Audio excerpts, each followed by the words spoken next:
In an astronomical telescope, in normal adjustment, a straight black line of length L is drawn on inside part of objective lens. The eyepiece form a real image of this line. The length of this image is I, the magnification of the telescope. ना तो बेटा इसमें सबसे पहले ध्यान दो कि उसने एक टेलीस्कोप की बात की है जिसमें आईपीस और ऑब्जेक्टिव दोनों होते हैं, और उसमें क्या है, उसमें वो नॉर्मल एडजस्टमेंट में है। नॉर्मल एडजस्टमेंट का मतलब होता है कि जो फाइनल इमेज अपने पास बनती है वो इन्फिनिटी पे बनती है, और उसमें जो दोनों लेंसेज के बीच का जो डिस्टेंस होता है जिसको हम लेंथ ऑफ द ट्यूब बोलते हैं वो f0 प्लस एफ ई होता है ना।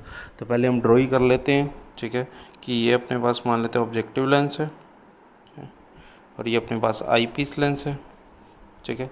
अच्छा, इनके बीच की जो डिस्टेंस है बेटा ना, इनके बीच की डिस्टेंस है वो अपने पास क्या है, वो है अपने पास f0 प्लस एफ ई, जिसको हम लेंथ ऑफ द ट्यूब भी बोलते हैं, ठीक है।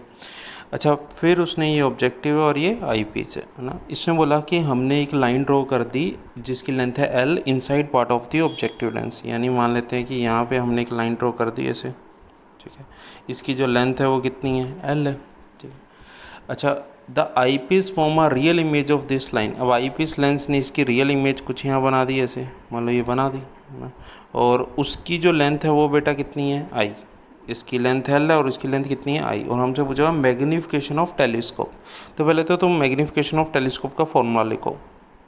तो मैग्नीफिकेशन ऑफ टेलीस्कोप का जो अपने पास फॉर्मूला होता है एम, वो अपने पास होता है f0 divided by F E, यानी अपने को ये रेशो पता करना है f0 divide by F E ना।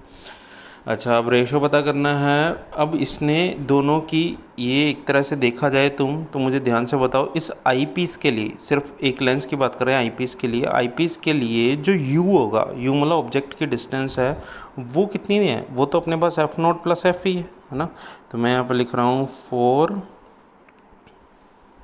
आई पीस लेंस ना।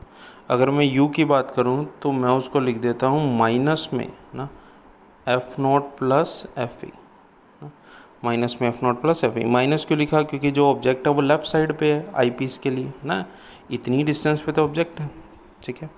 अच्छा, ये तो चलो बात हो गई। अब अगर मैं तुमसे बोलूँ कि आई पीस ने जो मैग्नीफिकेशन प्रोड्यूस की, आई पीस तो एक नॉर्मल लेंस की तरह काम करेगा, तो उसकी जो मैग्नीफिकेशन है जिसको मान लेते हैं हम एफ डैश लिखेंगे ना, तो उसकी मैग्नीफिकेशन का फॉर्मूला क्या होता है, वो तो बेटा होता है वी बाई यू ना, या यू तो अपने को पता ही है, वी पता कर सकते हैं, या फोकल लेंथ की टर्म में लिखें तो हम उसको क्या एफ ई अपॉन ना एफ ई प्लस यू भी लिख सकते हैं है ना, यू की टर्म में, एफ की टर्म में। और ये एक्चुअली में अपने को दे रखा है, ये होता है height of the object divided by height of the image divide by height of the object, यानी ये आई बाई एल है ना। H I divide by H O होता है, ये आई बाई एल अपने पास है। अब यू अपने को पता है, यू हम पुट कर लेते हैं, यू पुट करेंगे तो बताओ क्या लिखूँ मैं, F E divided by F E, और यू है अपने पास माइनस में, यानी माइनस एफ नॉट और माइनस एफ ई ना, इक्वल टू ये किसके चल रहा है, ये बेटा चल रहा है आई बाई एल के। तो एफ ई से एफ ई कैंसिल आउट हो गया ना। अच्छा, तो अगर मैग्नीट्यूड की बात करूँ तो ये अपने पास बेटा आ गया F E upon F not का जो मैग्नीट्यूड है वो किसके बराबर आ गया, वो आ गया आई बाई एल के इक्वल ना।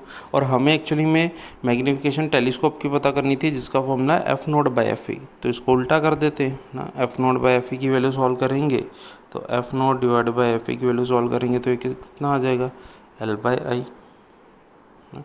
तो इसका मतलब अपने पास क्या आंसर आ गया, अपने पास बेटा इसका फोर्थ आंसर करेक्ट है।